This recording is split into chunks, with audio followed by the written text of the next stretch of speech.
Hey everyone, welcome back to our channel How to Tutorials. In today's video, I will help you fix the TikTok error that says try again or log in with a different method. Let's solve it step by step on your phone. So first, why this happens. This error usually shows up when TikTok servers are temporarily down, your login information is incorrect, or your account is linked to a different method like Google, Facebook, or phone number. For that, you have to use correct login option. Try logging in with the exact method you used to create the account. For example, if you signed up using Google, tap continue with Google, not your phone or email. Second, check your internet. Make sure your Wi-Fi or mobile data is working fine. Switch networks or turn airplane mode on and off. Third step is to clear TikTok app cache. Long press the TikTok app and tap on clear cache.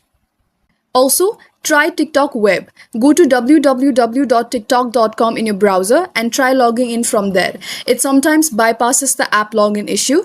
If it's still not working, go to support.tiktok.com and submit a help ticket with your account details. And that's how you fix the try again or login with different method error on TikTok. If you found this video helpful, give it a thumbs up, hit subscribe and let me know in the comments what worked for you. Thank you for watching and I'll see you in the next one.